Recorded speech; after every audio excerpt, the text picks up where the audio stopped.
Hello guys, now we will discuss the belt drives. अच्छा, belt drives industry में बहुत ज़्यादा यूज़ होती हैं। हमने देखा हो कि पुलीज जो हैं बेसिकली बहुत ज़्यादा यूज़ होती हैं। जैसे मसलन एक मोटर लगी हुई है, उसके आगे एक पुली है, ठीक है। उससे फिर एक और आगे फर्दर जो है वो हम किसी चीज़ को ड्राइव कर रहे हैं पुली से, तो उसमें ये बेल्ट्स यूज़ होती हैं। इनको बेल्ट ड्राइव्स कहते हैं। बेल्ट्स आपकी गाड़ी में भी होती है, वो जो गाड़ी इंजन के साथ लगी होती है, तो एक छोटी पुली को बड़ी पुली से कनेक्ट कर रही होती है। तो बेसिकली ये पावर ट्रांसमिशन हो रही होती है मैकेनिकल। ये ज़्यादा वैसे बेसिकली मैकेनिकल इंजीनियरिंग का कॉन्सेप्ट है, उसमें इसकी कैलकुलेशन सारी चीज़ें। तो यहाँ पे जस्ट हम ओवरव्यू डिस्कस करेंगे आईपीसी कोर्स के अंदर, ताकि हमें थोड़ा आइडिया हो, क्योंकि इस पर हमने भी काम किया था।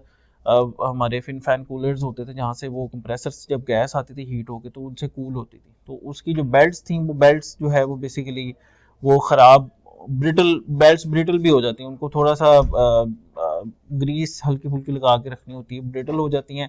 और हमारे पास वो फिर वो बेल्ट्स का थोड़ा सा मसला था, स्पेयर्स नहीं थे। बेल्ट का प्रॉपर साइज होता है जो उसमें लगनी होती है, अगर उससे छोटी हो या उससे बड़ी हो तो वो सही तरह काम नहीं करती।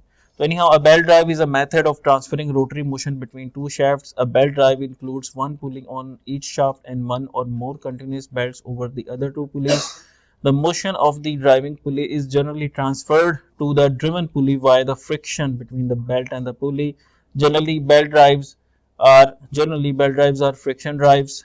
A belt is looped strip of flexible material used to mechanically link two or more rotating shafts. A pulley is a wheel with a groove between two flanges around its circumference. ठीक है, groove between its two flanges around its circumference. Pulleys grooves जो उसमें जो खाली जगह कह रहे हैं आप, थोड़ा सा उसमें खला होता है, कह रहे हैं आप। पुलिस आर की टू द शाफ्ट्स। ये भी इसकी मैं आपको दिखाई देता हूँ। इसमें ये देखें, ये बेल्ट ड्राइव सिस्टम है बेसिकली। एक इसमें है ड्राई पुली, दूसरी है ड्रिवन पुली। यानी ड्राई पुली जो मोटर वगैरह के साथ या किसी जो घुमा रहा है प्राइम मूवर उसके साथ लगी है, और दूसरी ड्रिवन पुली है जो उससे घूम रही है, ठीक है। तो इसमें अब बेल्ट्स क्या हैं, चार तरह की बेल्ट्स होती हैं normally. Flat belts, round belts, V belts और टाइमिंग बेल्ट्स। हमारे पास वी बेल्ट्स लगी हुई थी जो मोटर के ऊपर थी, मैं उसकी पिक्चर्स भी आपको दिखाऊंगा अभी। फ्लैट बेल्ट्स क्या थी कि जी शाफ्ट डिस्टेंस में कितना होता है जी, 5 से 10 मीटर का, लो पावर हाई स्पीड में ये यूज होती है। राउंड बेल्ट्स क्या होती हैं, स्मॉलर इनिशियल टेंशन है, absence of vibration and noise है, high power, shaft distance greater than 5 metres, तो वहाँ पे ये यूज करेंगे। V belts less than 2 metres का शाफ्ट डिस्टेंस है, हाई पावर और मॉडरेट स्पीड। फिर आगे आती है timing belts, positive drives, precise and reliable, ठीक है, ये टाइमिंग बेल्ट्स होती हैं। अच्छा, अब इसमें हम देखते हैं कि types of belt drives based on the arrangement are as follows. Open belt drive system, open belt drives होती हैं। क्रॉस्ड और ट्विस्ट बेल्ट ड्राइव्स होती हैं। Belt drive with idler pulleys होती हैं, ठीक है। कंपाउंड बेल्ट ड्राइव होती हैं। ये हम देखते हैं वन बाय वन ये क्या चीज़ें हैं। अगेन इसकी बहुत ज़्यादा डेप्थ इस कोर्स का पार्ट नहीं है, वो मैकेनिकल इंजीनियरिंग साइड पे चला जाएगा बहुत ज़्यादा कोर्स। तो open belt drive is arranged with the shafts arranged parallel and rotating in the same direction. The driver pulls the belt from one side and delivers it to the other side. Thus, the tension in one side of the belt will be more than that in the other side of the belt. एक side पे tension ज़्यादा होगी, दूसरी side पे tension थोड़ी कम होगी। अब ये देखें, जैसे ये ड्राइवर पुली है, ये ड्रिवन पुली है ना, तो यहाँ पे ये जो साइड है ना, ये इस तरफ जो फोर्स लग रही है, यहाँ पे ये T1 है, यहाँ पे इसके ऑपोजिट फोर्स है, और इस तरफ से T2 फोर्स है, इसके ऑपोजिट है। तो यहाँ पे ज़रा ज़्यादा ये टाइट साइड है, और इसको हम कहेंगे स्लैक साइड। अगेन इसकी पूरी कैलकुलेशंस आती है, न्यूटन्स में कैलकुलेशंस है, इसकी जो रेडियस है, पाई आर स्क्वायर, फोर्स की कैलकुलेशंस, ब्ला ब्ला ब्ला, वो सारा कुछ है। लेकिन वो इसमें जो जस्ट आपको आइडिया देना है, इसमें कोर्स इस कोर्स का वो पार्ट नहीं है। अच्छा जी, उसके बाद दूसरी आती है क्रॉस्ड और ट्विस्ट बेल्ट ड्राइव, जिसमें क्रॉस या ट्विस्ट होता है। क्रॉस्ड और twist belt drive is used with the shafts arranged parallel and rotating in the opposite directions. The tension in the tight side will be more than the slack side, the point where the belts rubs against each other and there will be excessive wear and tear. इसमें wear and tear जाहिर है बहुत ज़्यादा होगा, ये cross होगी ना, रगड़ खाएगी बहुत ज़्यादा, तो इसकी वजह से इसका वो wear and tear का मसला, इसकी मेंटेनेंस ज़्यादा होगी। आपको इसका आपको टाइम पीरियड बनाना होगा कि भाई आपने 1 महीने के बाद इसको चेंज करना ही करना है, नहीं तो अगर आप इसको नहीं करेंगे तो एक दिन ये टूट के आपका प्रोडक्शन लॉस का बाइस बनेगी, मशीन बंद करा देगी आपकी, ठीक है। तो आपको प्रिवेंटिवली इसको फिर चेंज करने का मैकेनिज्म बनाना होगा। अच्छा, to avoid the shaft should be placed at a maximum distance of 20 b, where b is the width of the belt and the speed should be less than 15 meter per second. कि R1 क्या है D1/2, R2 क्या है D2/2, वो diameter का half radius होता है। अच्छा जी, कंपाउंड बेल्ट ड्राइव, कंपाउंड। अब इसमें देखेंगे 1 2 3 यूज हुई हैं, इससे इसको ड्राइव कर रहे हैं और इससे इसको, बेसिकली इससे हम इसको चला रहे हैं, बेसिकली ये मेन जिससे हम चला रहे हैं, और ये बेसिकली मेन ये वाली है, लेकिन ये बीच में हमने जो है ना एक एक्स्ट्रा यूज की हुई है। तो a compound drive is used when the power is transmitted from one shaft to another shaft through a number of pulleys. The belts are connected in such a way that the driver moving one system of the drive is simultaneously moving the other connected system. तो इसमें system connected होते हैं। अच्छा, उसके बाद idler pulley भी इसमें हम देखते हैं कि अटेंशन, अच्छा मतलब कि इसमें जो है ना, मतलब कंपाउंड ड्राइव में क्या होगा कि यहाँ पे, मतलब यहाँ पे कॉन्सेप्ट ये बन रहा है कि ज्यादा पुलियों को चला रही है, यानी एक पुली एक से ज्यादा पुलियों को चला रही है, तो वो कंपाउंड सिस्टम है। आइडलर में क्या होगा, adjust the tension and slack in the belt, अच्छा increase the belt contact area with the pulley to make the drive compact. अब जैसे में ये 3 ब्लेड पुलीज में देखें कि ये प्लेट यहाँ से यहाँ गई, ये इसमें आइडलर पुली है, ये वाली, ये देखें ये आइडलर पुली है, यहाँ से यहाँ, यहाँ से घूम के यहाँ से, तो ये मुख्तलिफ सिस्टम है।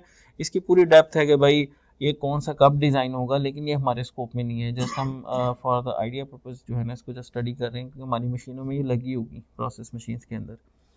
ओके जी, अच्छा उसके एप्लीकेशन से देख लें। ड्रिलिंग मशीन है with speed cone pulleys, open belt drive in a jigsaw machine, lathe machine with speed cones and timing belt. अच्छा उसके बाद ये देखें जी, स्कीविंग मशीन आ गई इसके अंदर, सही है। अच्छा, और उसमें आगे हम देखते हैं planer machine with guide pulleys, a guide pulley, belt drive in spindle mould machine, a flat belt in a circular saw machine, और a timing belt in lathe machine. ठीक है, ये सारी इसकी जो है ना वो डिफरेंट एप्लीकेशंस हैं इसकी ना, ड्राइव, ये जो आपकी बेल्ट ड्राइव्स हैं उनकी। ठीक है, तो ये इसमें जो है वो बेल्ट का नंबर एक होता है, वो बेल्ट का जो साइज होता है उसका एक, मतलब बेल्ट ना तो खुली होनी चाहिए ना वो टाइट होनी चाहिए, हर जो एप्लीकेशन उसका एक बेल्ट, खास बेल्ट होगी, तो आपको वही लगानी है। और हमारे पास जो लगी थी वो वी बेल्ट्स लगी हुई थी, जो इसमें वी बेल्ट मैंने आपको बताया वी शेप में जो होती हैं। अच्छा जी, नेक्स्ट टॉपिक है जी AC to AC power processing, जो कि पावर इलेक्ट्रॉनिक्स में हमने बड़ी डिटेल में पढ़ा हुआ है, और इसकी जो मैथमेटिकल कैलकुलेशन है आप देख सकते हैं, मेरे लेक्चर्स अवेलेबल हैं, और प्ले लिस्ट पावर इलेक्ट्रॉनिक्स की है पूरी, उसमें सारे पावर इलेक्ट्रॉनिक्स के लेक्चर मौजूद हैं, आप उसको जाके एक बार गो थ्रू कर सकते हैं, रेलिवेंट ये जो है AC to AC power processing को। अच्छा जी, अब इसमें कॉन्सेप्ट क्या है कि आपके पास फिक्स्ड इनपुट वोल्टेज है, फिक्स्ड फ्रीक्वेंसी है, जैसे वापडा की है 415 वोल्ट 50 हर्ट्ज, और आपकी जो आउटपुट है वो आपकी कितनी है जी, variable AC RMS output voltage, और उसके मतलब वेरिएबल वोल्टेज, वेरिएबल फ्रीक्वेंसी अगर आपको चाहिए कहीं पे तो वो आप इसको यूज़ करोगे कंट्रोलर को। देखिए इसका कॉन्सेप्ट ये था कि देखें आपका प्लांट है, उसमें एक वर्कशॉप है, आपको जो है वो फ्रीक्वेंसी चाहिए थी 400 हर्ट्ज की, बापडा की तो 50 हर्ट्ज है, तो आप क्या करोगे, कन्वेंशनल तरीका ये कि MG सेट लगा लो, फिर मोटर जनरेटर सेट, यानी मोटर पहले लगाओ 415 50 हर्ट्ज की, उसके आगे एक जनरेटर लगा दो, उस जनरेटर से अपनी मर्जी की बिजली पैदा कर लो। ठीक है ना, ये कन्वेंशनल तरीका है, लेकिन अब इसमें भी देखें इसमें लॉसेस भी होंगे काफ़ी ज़्यादा। अब due to the power electronics में बहुत ज़्यादा तरक्की हुई है, थायरेस्टर स्विचेज, मतलब हमने 11-12 किस्म के पढ़े थे, ठीक है, मुख्तलिफ किस्म के स्विचेस आ गए हैं, तो कंट्रोल हमारे पास बड़ा आसान हो गया, तो AC to AC direct converter बन गए अब, इसमें 1 पावर ऑफ AC को हम 2nd पावर ऑफ AC में कन्वर्ट कर सकते हैं। मतलब इसमें जो दो मेन चीज़ें हैं मैंने आपको पढ़ाया हुआ, ऑन ऑफ कंट्रोल, दूसरा क्या था, phase angle control. Phase angle control में हम साइन वेव के अंदर घुसते हैं, और ऑन ऑफ कंट्रोल के अंदर पूरी वेव को ऑन करते हैं या ऑफ करते हैं। प्रैक्टिकली ये कैसे होगा, थोड़ा सा उसका मैं आपको थोड़ा सा आइडिया मजीद आपको थोड़ी सी डेप्थ में लेके जाता हूँ। देखो 50 हर्ट्ज के टाइम पीरियड कितना है जी, 20 मिली सेकेंड, यानी अब 20 मिली सेकेंड पे अगर आप अपनी वेव को अब 50% देना, एक वेव ऑन एक वेव ऑफ, तो पहले आप 0 पे पल्स दें, उसके बाद 20 मिली सेकेंड पे पल्स दें। ठीक है, एक मिनट, पहले आप 0 पे पल्स दें, एक ऑन हो गया साइकिल, उसके बाद नेक्स्ट जब साइकिल आएगा उसको पल्स ना आप दें। ठीक है, उसके बाद 40 पे जब अगला स्टार्ट होगा, यानी 20 जमा 20 40 पे दोबारा पल्स दें, फिर एक साइकिल ऑन हो जाएगा, फिर इग्नोर कर दें 60, फिर 80 पे पल्स दें। आ रही बात समझ? तो ये आप ऑन ऑफ साइकिल कंट्रोल बना लेंगे। ये आप कैसे कर सकते हैं, मल्टी सिम में इसकी इजीली सिमुलेशन हो जाएगी, सर्किट बना के ना, उसमें ये टाइम से खेलना है आपने। अच्छा, एक तो ये तो होगा ऑन ऑफ साइकिल।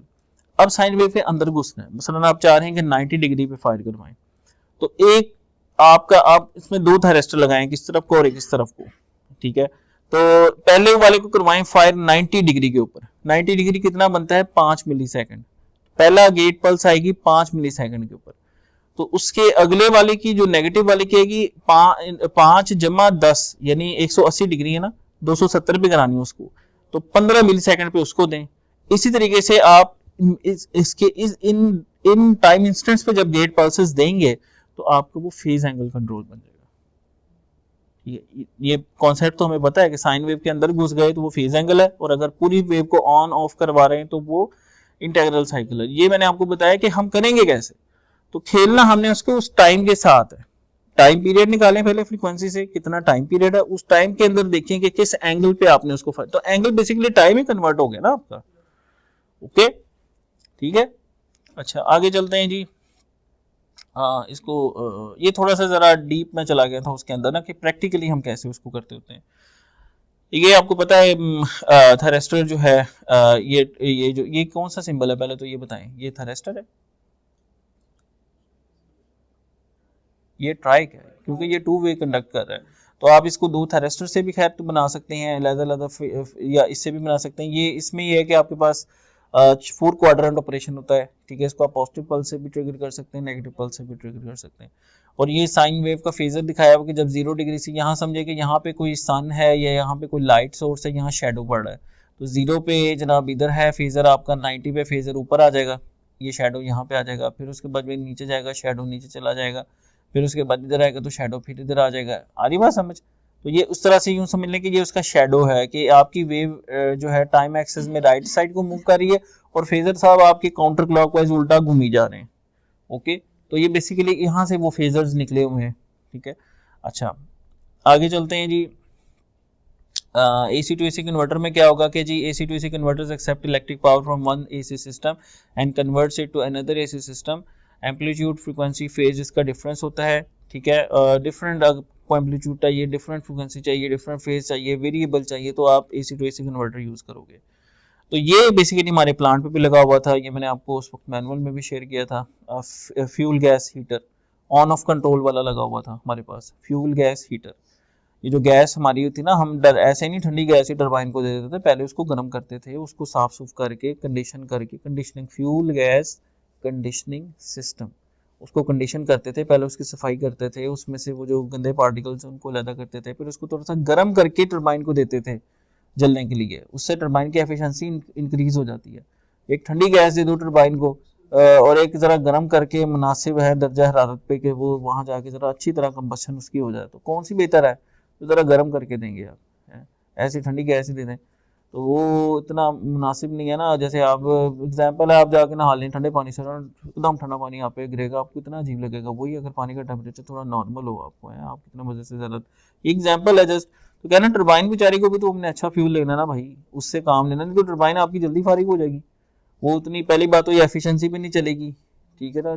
कोई भी इक्विपमेंट होता है ना, उसको बड़े प्यार से चलाना होता है, उसको देखना होता है जो हम इनपुट उसको दे रहे हैं और हमने उससे आउटपुट लेनी है, इसकी रेशियो को ही एफिशिएंसी कहते हैं। तो हमने अपनी एफिशिएंसी को मैक्सिमाइज करना होता है, उसके लिए थोड़े से नखरे भी देखने पड़ते हैं इक्विपमेंट के, कि भाई इक्विपमेंट को किस तरह की चीज़ चाहिए ताकि उसको वैसी हम उसकी डिजायर्ड ऑप्टिमम कंडीशन पे उसको इनपुट दें। तो ये वहाँ हमारा यूज होता है गैस को गर्म करने के लिए, कंडीशन करने के लिए। अच्छा जी, उसके बाद आता है जी, इसमें अगेन ऑन ऑफ कंट्रोल है, फेज एंगल कंट्रोल है, ये इसकी सर्किट डायग्राम है। इसी सर्किट को, ये जो सर्किट है ना, इसको ही मैं एज एन ऑन ऑफ भी चला सकता हूँ और इसी को एज एन फेज एंगल भी चला सकता हूँ। कहाँ से खेल रहा हूँ मैं, इसकी कंट्रोलिंग से, T1 और T2 की फायरिंग से खेल रहा हूँ कि मैं फायरिंग इसकी कब करवा रहा हूँ। ओके, तो ये बेसिकली गेम है सारी। अच्छा ये मुझे बताओ, ये फेज एंगल है या ये इंटीग्रल साइकिल है? ये फेज एंगल है, क्योंकि इसके अंदर वो घुसा हुआ है साइन वेव के अंदर। अच्छा, अगर ट्रिगर एंगल ज्यादा होगा तो कंडक्शन एंगल कम हो जाएगा, पावर कम ट्रांसफर होगी। अगर ट्रिगर एंगल कम होगा कंडक्शन एंगल बढ़ जाएगा और पावर ज्यादा ट्रांसफर होगी। ये आपको रिलेशन पता होना चाहिए। तो इसमें पावर कम ट्रांसफर होगी, इसमें ज्यादा ट्रांसफर होगी, क्योंकि इसमें कंडक्शन एंगल ज्यादा है, ट्रिगर एंगल कम है। ये देखिए जल्दी ट्रिगर हो गया ना, इसमें ट्रिगर एंगल ज्यादा है लेकिन कंडक्शन कम है। चलें जी, अच्छा जी आगे नेक्स्ट देखते हैं हम।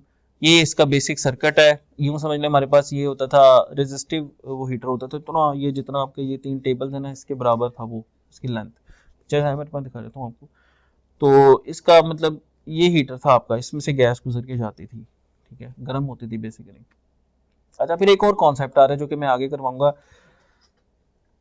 गैस होगी गर्म, टरबाइन आपकी लगी है वो आप यूं समझ लें कि गेट के पास, और बर्फबारी हो रही है, अगर एज्यूम करें कनाडा टाइप जगह है और बर्फबारी हो रही है, तो गैस यहाँ से आपने गर्म भेजी, वहां जाके क्या उसी तरह की गर्म मिलेगी? वो भाई ठंडी हो जाएगी, वो अपना अपना जो टेम्परेचर है उसको लूज कर जाएगी एनवायरनमेंट को, तो उसका क्या हाल है?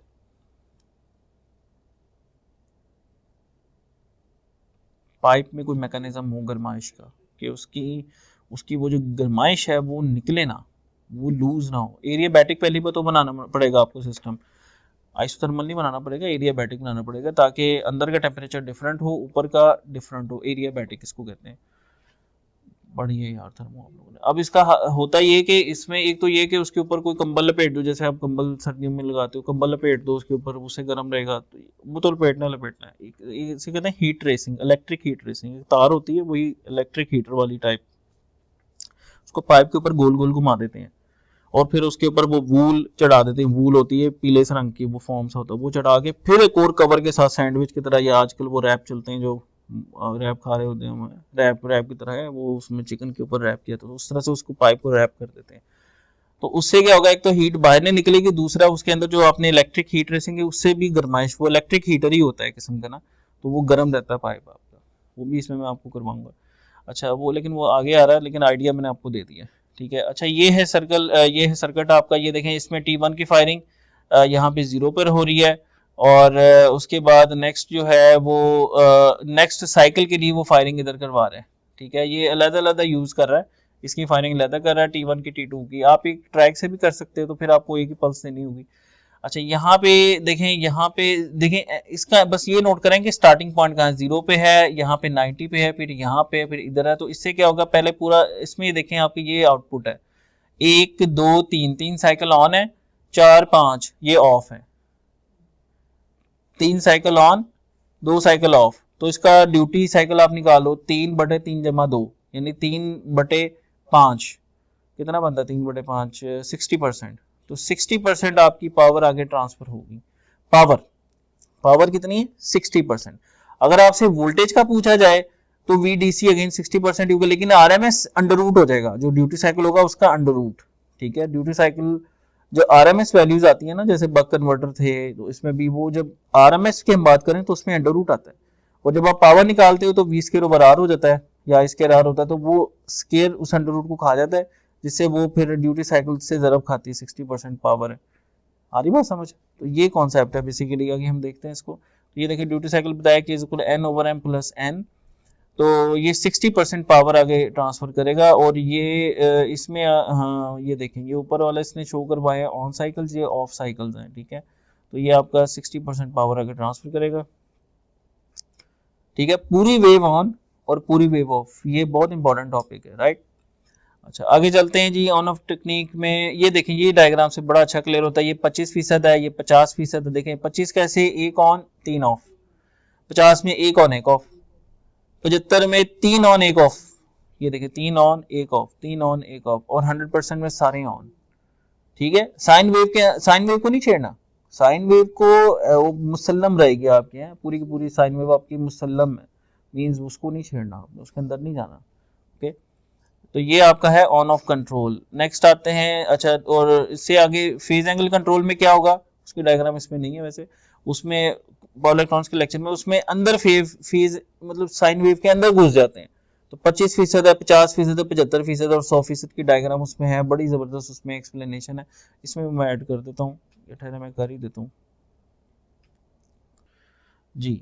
तो इसमें मैंने ऐड कर दिया ऑन ऑफ कंट्रोल। ये जनाब आपका ऑन ऑफ कंट्रोल था पहले, और ये अब आपका क्या है, फेज कंट्रोल। फेज कंट्रोल में देखें आप क्या हो, साइन वेव के अंदर घुस गए। तो ये देखें साइन वेव यहाँ पे कितना है, 25%। तो इसमें देखें आपका ट्रिगर एंगल बहुत ज़्यादा है, कंडक्शन एंगल थोड़ा रह गया। इसमें आ गया 50%, इसमें 75%, ट्रिगर एंगल कम हो गया, कंडक्शन एंगल बढ़ गया, ओके। बात आ रही समझ? और ये आपका 100% पावर है। तो ये इस तरह से 25-50, जबकि इससे पिछली वेव फॉर्म अगर हम देखें तो ये है इससे पिछली वेव फॉर्म 25 50 75 100। ये बहुत ज़बरदस्त, बहुत इंपॉर्टेंट टॉपिक है, प्रैक्टिकली मैं इस पे काम करके आया हूँ, ठीक है। तो ये कॉन्सेप्ट आपका बड़ा क्लियर होना चाहिए। ओके, अच्छा आगे चलते हैं जी। फ्रीक्वेंसी कन्वर्टर्स ये भी हमने पढ़े हुए हैं कि ड्राइव्स में जैसे पढ़ा था कि एक एसी को पहले डीसी कर लो, डीसी को एसी बना लो। ऐसे ही जैसे एक प्लास्टिक को पिघला लो, पहले पिघला के फिर अपनी मर्जी की डाई बना लो, जिस तरह की मर्जी। तो एक तो ये तरीका है, लेकिन इसमें कन्वर्जन बहुत ज़्यादा है, कॉम्प्लेक्सिटी बहुत ज़्यादा है, सर्किट्स बहुत ज़्यादा इन्वॉल्व है, लॉसेस भी ज़्यादा होंगे। दूसरा तरीका है कि डायरेक्ट कन्वर्जन, एक एसी को दूसरे, उसको कहते हैं साइक्लो कन्वर्टर, ठीक है। और उसमें cyclo converter frequency up converter, frequency down converter, जिसमें पॉजिटिव ब्रिज, नेगेटिव ब्रिज और सेंटर में लोड होता था, फिर उसकी फायरिंग होती थी। फिर एक साइन वेव में 3 वेव बना देंगे, एक साइन वेव में 6 वेव आ जाए तो वो 6 गुना फ्रीक्वेंसी हो जाएगी। और अगर 3 साइन वेव से एक वेव बना दें तो वो 3 गुना कम हो जाएगी। तीन वेव है ना, उसका अगर एक बना दें तो 3 गुना कम हो जाएगी। तो इस तरह खेलते थे उसके साथ हम। ये अगेन लेक्चर मौजूद है, तो आप उसको जाके गो थ्रू कर सकते हैं। और साइक्लो कन्वर्टर्स होते हैं, इसमें मैट्रिक्स कन्वर्टर्स होते हैं। साइक्लो कन्वर्टर जो है वही फ्रीक्वेंसी अप डाउन कन्वर्टर्स, और मैट्रिक्स कन्वर्टर ऐसा कन्वर्टर होते हैं जो यूनिवर्सल टाइप के, AC to DC, DC to AC, AC to AC और डीसी टू डीसी, यानी all 4 possible power electronic conversions are possible through matrix converter. ये आजकल लग रहे हैं, रिसेंट में लगा है अभी, वो हमारा स्टूडेंट था एक एमएस में, वो बता रहा था, सनी मैंने लगवाया अभी इधर इंडस्ट्री में आजकल ये लग रहा है मैट्रिक्स कन्वर्टर। इसमें मैंने रिसर्च भी मैंने की हुई है, fault tolerant matrix converter propose किया हुआ है, तो वो मेरा पेपर भी है। अगर आप में से कोई रिसर्च में भी इंटरेस्टेड है तो I am working on it. Okay, अच्छा आगे चलते हैं जी। फ्रीक्वेंसी कन्वर्टर है, एक फ्रीक्वेंसी को दूसरी फ्रीक्वेंसी में कन्वर्ट करना, ठीक है, AC to DC, DC to AC के थ्रू, या AC to AC direct conversion, ठीक है। वेरिएबल फ्रीक्वेंसी ड्राइव्स है, ये हमने पढ़ा हुआ है, जो वीएफडीज वगैरह है ये भी हमने पढ़ी हुई है। अच्छा, ये इसका एमजी सेट है। एमजी सेट मैंने आपको पहले बता दिया कि 400 हर्ट्ज आई है, 50 हर्ट्ज से। तो पहले क्या लगाओ, मोटर लगा लो, मोटर के बाद जनरेटर लगा के अपनी मर्जी की बिजली पैदा कर दो, इसको बोलते हैं एमजी सेट। ये भी इंडस्ट्रीज में होते हैं। मेरे से पूछा था जब मैं नए इंडस्ट्री में गया ना, तो एक बंदे ने मेरे से पूछा बताओ एमजी सेट क्या होता है, तो उस वक्त मुझे नहीं पता था, लेकिन यहाँ पे नीचे लैब्स में भी ये पढ़ाई हुआ है, जरा जाके देखिएगा, ये एमजी सेट आपकी लैब्स में भी है, पढ़े चले। अच्छा आगे चलते हैं जी। साइक्लो कन्वर्टर्स हैं, डायरेक्ट कन्वर्टर्स हैं, और अच्छा उसके बाद आगे चलते हैं जी। ये फ्रिक्वेंसी कन्वर्टर जो फिक्स फ्रिक्वेंसी को वेरिएबल फ्रिक्वेंसी में कन्वर्ट करते हैं, वेरिएबल आउटपुट में कन्वर्ट करते हैं, वोल्टेज में। अच्छा जी, तो यहाँ तक जनाब साइक्लो कन्वर्टर्स है। बेसिकली ये पावर इलेक्ट्रॉनिक्स में इसकी बहुत ज़्यादा, जो पावर इलेक्ट्रॉनिक्स का कोर्स है ना, उसकी जो वीडियोस है उसमें इसकी बहुत ज़्यादा डेप्थ मौजूद है, उसकी स्लाइड्स आपके पास मौजूद है, तो ज़्यादा आपको आई सपोज के आती हैं क्योंकि अभी पढ़ चुकी हूँ मैं। ओके, अच्छा नेक्स्ट आते हैं जी, definition of electric welding. Welding जो है, वेल्डिंग का प्रोसेस भी इंडस्ट्री में बहुत यूज होता है। आपने देखा है कि वेल्डिंग कितनी हो रही होती है। वेल्डिंग जो है वो दो मेटल्स को अगर आपस में जोड़ना है, तो एक तो तरीका ये कि फ्लैंजिंग कर लो, मतलब फ्लैंज लगा के नट बोल्ट लगा के जोड़ दो, एक तो वो तरीका। दूसरा है कि उनको आपस में वेल्ड कर दो, ज्वाइंट कर दो, वेल्ड कर दो, फ्यूज कर दो, ठीक है। तो वो हम देखते हैं कि it is that branch of welding in which the electric current is passed, it is used to produce the large heat required for joining together into forms of two pieces of metals। metals के दो piece को जोड़ना है तो welding करें उसकी। Okay, अच्छा अच्छा जी। Electric welding process fall in two main categories, resistance welding और आर्क वेल्डिंग, ठीक है। ये हम देखते हैं one by one. Resistance welding में क्या होगा, butt welding, flash welding, spot welding, seam welding, projection welding. और आर्क वेल्डिंग में क्या होता है, metallic arc welding, carbon arc welding, atomic hydrogen welding, arc वाली जो है शील्डेड आर्क वेल्डिंग, ठीक है। ये दो टाइप्स मेनली होती हैं इनकी। अच्छा, रेजिस्टेंस वेल्डिंग में क्या होता है कि heat generated by electrical resistance to current flow at the junction to be welded, ठीक है, जिसमें बट वेल्डिंग आ जाती है इसमें, BRW। Butt welding is a welding technique used to connect parts which are nearly parallel and don't overlap। It can be used to run a processing machine continuously as opposed to have a restart such machine with a new supply of metals। But welding is an economical and reliable way of joining without using additional components। तो ये देखें, welding की इसने दो parts की, और यहाँ पे इसने ये, इसको क्या कहेंगे, इसको ये वही रेजिस्टेंस वेल्डिंग की टाइप है, और ये वेल्ड हो गई है यहाँ पे, ठीक है। नहीं हाँ, अच्छा आगे चलते हैं। उसके बाद स्पॉट वेल्डिंग, जो स्पॉट्स वाली वेल्डिंग है, इसमें resistance welding process in which the fusion of faying surfaces of a lap joint is achieved at one location by passing electrodes used to join sheet metal parts using a series of spot welds। Widely used in mass production of automobiles, ये जो गाड़ियाँ शाड़ियाँ होती हैं आपकी, application appliances and metal furniture है and other products made of sheet metal. Typical car body has 10,000 spot welds, जो spot welds होंगे 10,000 होते हैं। Annual production of automobiles in the world is measured in tens of millions of units. अच्छा जी, उसके बाद seam welding है, uses the rotating wheel electrodes to produce a series of overlapping spot welds along lap joint can produce air tight joints. इसमें gasoline के tanks हैं, automobile mufflers हैं, various other metal containers हैं, जो इस तरह से जो है ना ये आपकी जो ये सेम वेल्डिंग करते हैं। ओके, अच्छा जी, उसके बाद आता है प्रोजेक्शन वेल्डिंग, जिसमें एक से ज़्यादा स्पॉट्स आ जाएंगे। A resistance welding process in which coalescence occurs at one or more small contact points on parts. Contact points determined by the design of the parts to be joined may consist of projections, embossments or localized intersections of many parts. तो ये एक से ज़्यादा इसमें आप देखने के इसमें कनेक्शंस आ गए हैं इसके अंदर। अच्छा जी, उसके बाद आता है इलेक्ट्रिक आर्क वाली में क्या होता है कि an electric arc is the discharge of electric current across a gap in a circuit. ठीक है, it is sustained by an ionized column of gas या plasma through which the current flows.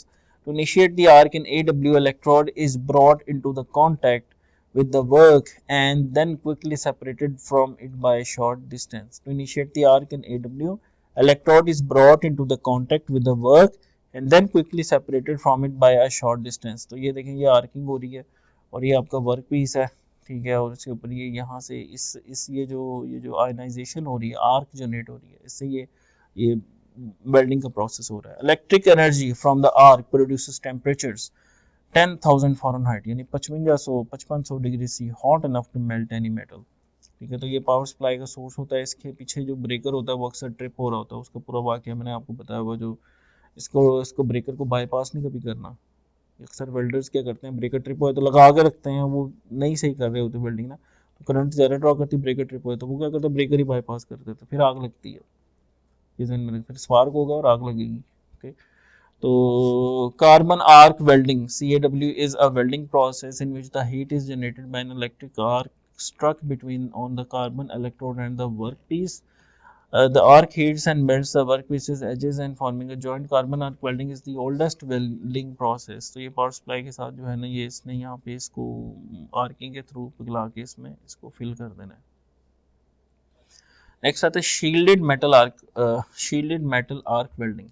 A manual arc welding process that uses a consumable electrode coated in flux and electric current, either alternating AC or DC, forms electric arc between the electrode and the metals to be joined.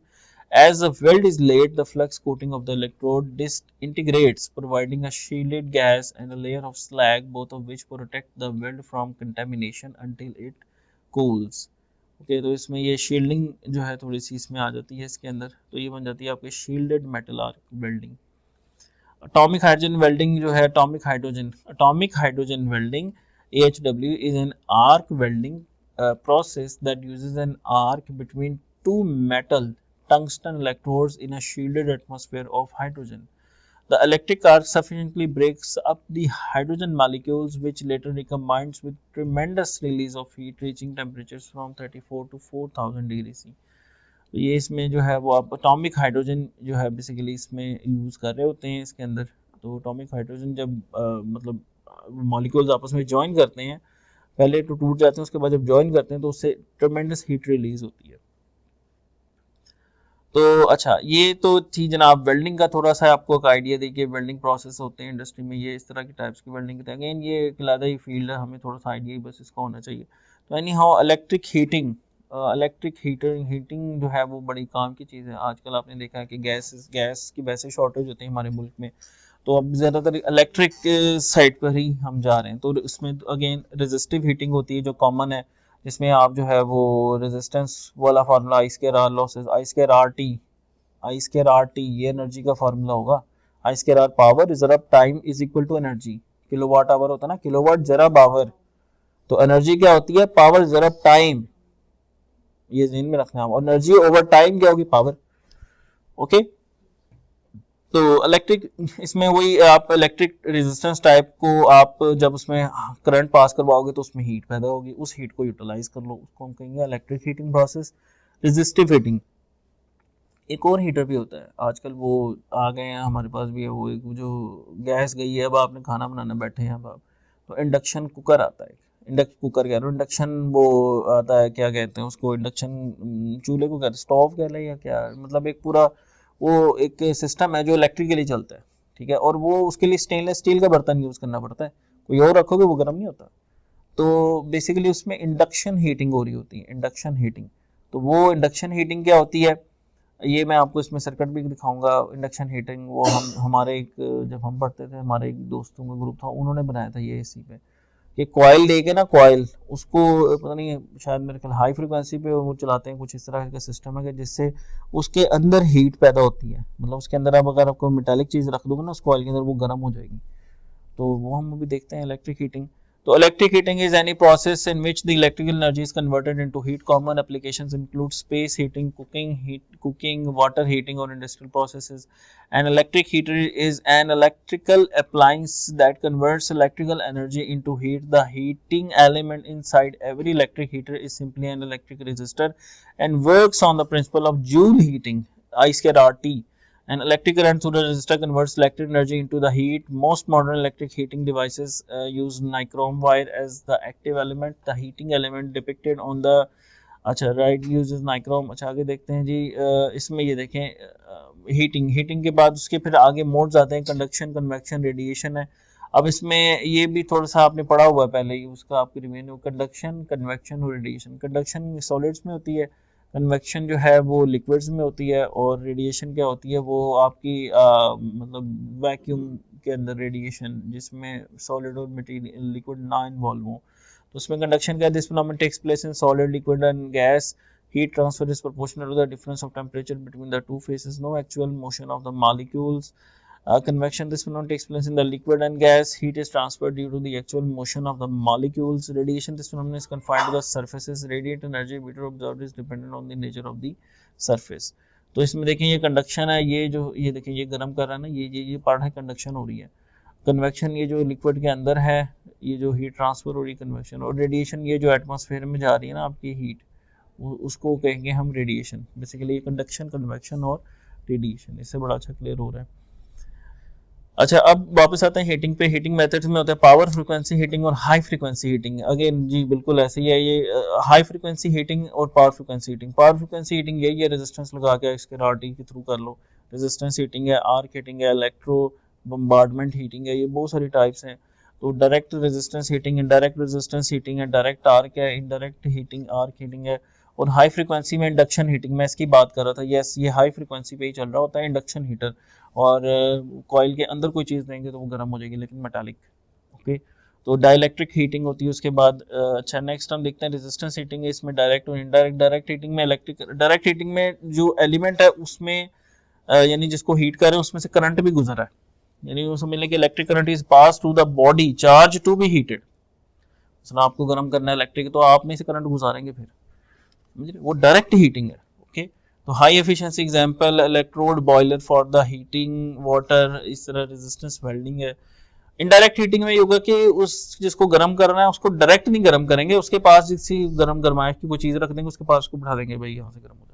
तो इस तरह से मतलब concept है। Electric current is pass through highly resistive material heating element placed inside N oven.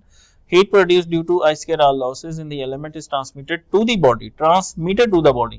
Current उसमें से नहीं गुजरा, वो बस पास मौजूद है, ठीक है। Mode of the heat transfer is conduction and और कन्वेक्शन एंड और रेडिएशन। कंडक्शन होगी या कन्वेक्शन होगी या radiation, depending upon the type of the medium, कि वो लिक्विड है, सॉलिड है या गैसियस है। ओके, एग्जांपल जिसके रूम हीटर वगैरह होते हैं, ये इनडायरेक्ट हीटिंग हो रही होती है ना, ये जो आप हीटर एसी वेसी ये जो चलाए होते हैं आपने, इनडायरेक्ट हीटिंग है आपके लिए, आप लोड हैं अगर। तो डोमेस्टिक एंड कमर्शियल कुकिंग है, हीट ट्रीटमेंट ऑफ मेटल्स हैं। उसके बाद ये देखें डायरेक्ट हीटिंग में क्या होगा, सप्लाई है और ये इलेक्ट्रोड है, इसमें से आपने ये पास किया ये इलेक्ट्रिक करंट, ठीक है। तो फर्नेस, हाई रेजिस्टेंस पाउडर, ये कंडक्टिव पाउडर होता है और चार्जेस, तो इस तरह से ये डायरेक्ट हीटिंग में आ जाएगा। ये इनडायरेक्ट हीटिंग में आ जाएगा कि यहाँ से हीट पैदा हो रही है, यहाँ पे ये देखें, देखें इधर देखें कि इलेक्ट्रोड के साथ टच हो रहा है ना मटेरियल, तो इसमें ये पाथ बना रहा है कंडक्शन वाला, करंट गुजर रहा है इसमें से, ये डायरेक्ट हीटिंग है।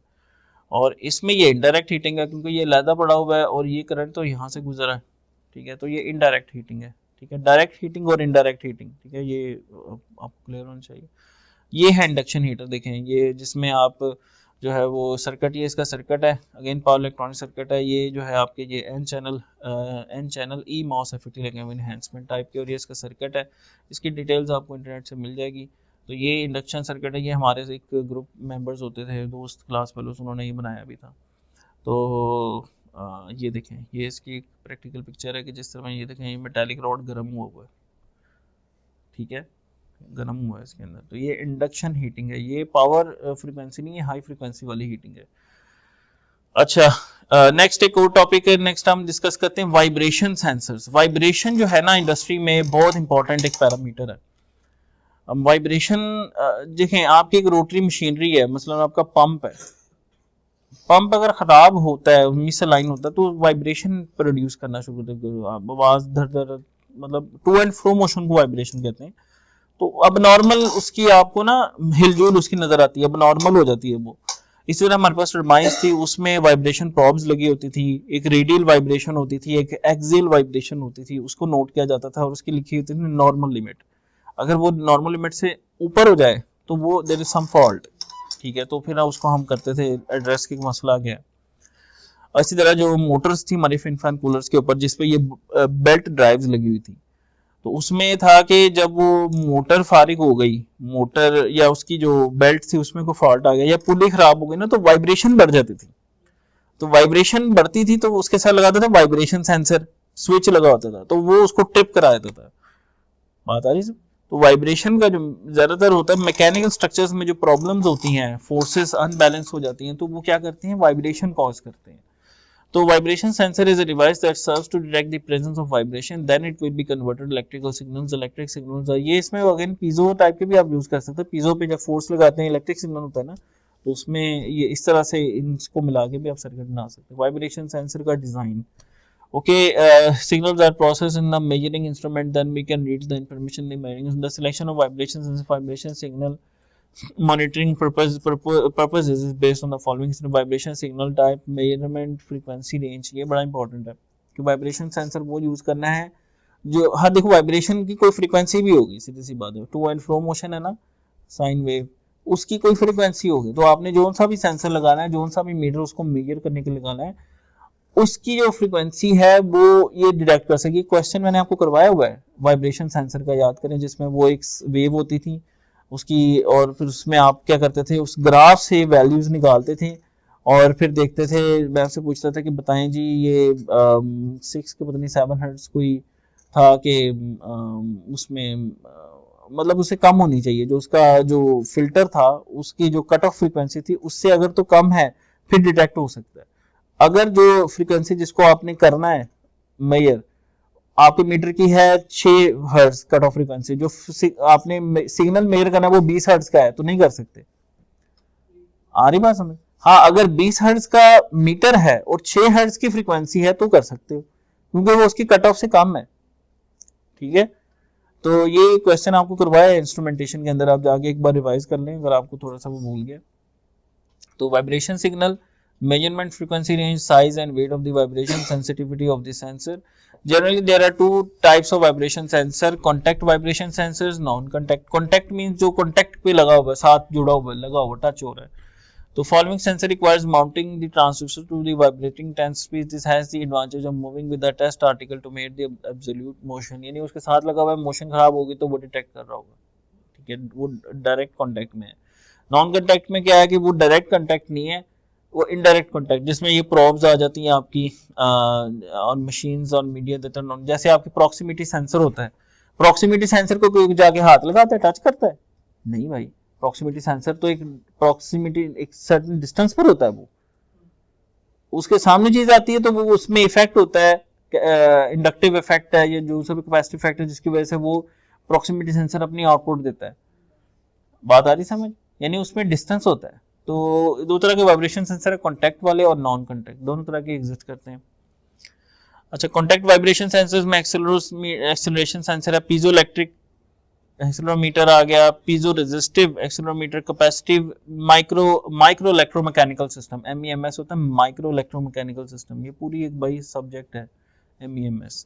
और स्ट्रेन गेज आ गई, वेलोसिटी सेंसर आ गया, ये कॉन्टैक्ट वाले हैं। नॉन कॉन्टैक्ट में माइक्रोफोन्स और acoustic pressure sensors, laser displacement sensor, eddy current and capacity displacement sensors इसमें आते हैं। अच्छा, अब next topic which is the last but not the least topic which is electric trace heating. ये मैं आपको बता चुका हूँ कि अगर आपने ट्रांसमिट करनी है एक मीडिया को और उसका टेम्परेचर मेंटेन रखना है तो पाइप के ऊपर, ये देखो बिल्कुल एग्जैक्ट, मैं आपको पिक्चर्स भी दिखाता हूँ, एग्जैक्ट जो है ना वो इसी तरह की वो होती थी। मतलब एक पूरी लंबी सी तार होती थी रेड कलर की, उसको लपेट देते थे। बेसिकली वो रेजिस्टेंस है, इलेक्ट्रिक रेजिस्टेंस है जो आप लपेट रहे हो, जो हीटर बनेगी बाद में। तो electric heat tracing protects the critical. Tyco हमारे पास था, जो था ना उसका ब्रांड टाइको, वो उस ब्रांड की थी ये। तो ये आई थिंक मैनुअल भी उसी से शायद दिया हुआ है, रिच एम लिखा हुआ है। नहीं हाँ, electric heat tracing protects the critical processes by maintaining the process temperatures and providing freeze protection. तो failure, what if the heat tracing fails? Failure will result in frozen equipment, blocked pipes, production loss, plant shutdown, structural equipment damage, repair work, safety issues. Protect your process, your installation, your people. ये देखें, ये बिल्कुल ditto exact same system हमारे पास लगा हुआ था। इसी तरह का पैनल था ब्लैक कलर में, ठीक है, और यहाँ से तार निकलती थी बिल्कुल, और इस तरह से ये उसके थर्मोस्टेट टाइप चीज़ें लगी हुई थी जिसमें उसका टेम्परेचर कंट्रोलर लगा हुआ था, और ये सारा जो है ना ये घुमा होता है। तो complete design system includes heating cables, components, insulation, control and monitoring. ये देखो, गौर से देखो, इसमें ये येलो येलो नज़र आ रहा है ना आपको, पहले ये इसके साथ ये टेपों से जुड़ा हुआ है यहाँ पे, और यहाँ पे ये पाइप लंबा होगा ना तो यहाँ पे ये वूल चढ़ा दिया उसके ऊपर, फिर रैप कर दिया उसको, ठीक है। अब वो हीट कहीं नहीं जाती, जो हीट कंडीशनिंग, जो फ्यूल कंडीशनिंग सिस्टम में गर्म की थी ना गैस टरबाइन को देने के लिए, अब टरबाइन अगर दूर भी है तो उस तक जब पहुंचेगी तो गर्म ही पहुंचेगी, ठीक है। तो ये है ट्रेस हीटिंग। तो multiple engineering system disciplines are allowed, process, mechanical, piping, electrical instrumentation. Other types of tracing, इसमें स्टीम ट्रेसिंग भी होती है, रिसाइकल्ड फ्लूइड भी होती है, हॉट ऑयल या ग्लाइकोल भी होते हैं जिससे आप ये टेम्परेचर को मेंटेन कर सकते हो। तो heat tracing is used to maintain of the temperature of the non-flowing fluids by replacing the heat loss to the thermal insulation on pipes, gases and associated equipment। तो ये देखें आपकी जो है इसमें यहाँ पे इसको इसके ये यूज़ हो रहा है इसके ऊपर, ठीक है ना। Tank, frozen heat protection, pre insulated pipes, long line heating, ये पूरा उसने दिखाया हुआ है कि आपको ना एक हीट ट्रेसिंग सिस्टम का यूज़ दिखाया। Heat tracing required along the entire line of the LNG supply chain, ठीक है। ये ऑफशोर है और वो ऑनशोर है, तो यहाँ से यहाँ तक जो है ना वो पूरी हीट ट्रेसिंग वाली उसने लगाई हुई है। Electric heat tracing systems, leak detection systems, de-icing tracing systems, power distribution systems, tank installation and control monitoring instrument, winterization, ठीक है। तो ये सिस्टम्स एक फैसिलिटीज़ हैं, इसमें एलएनजी फैसिलिटी है बेसिकली, ठीक है। तो उसमें आपने देखा ये सिस्टम सारे यूज़ हो रहे हैं। So this was all about today's lecture, so thank you very much for listening.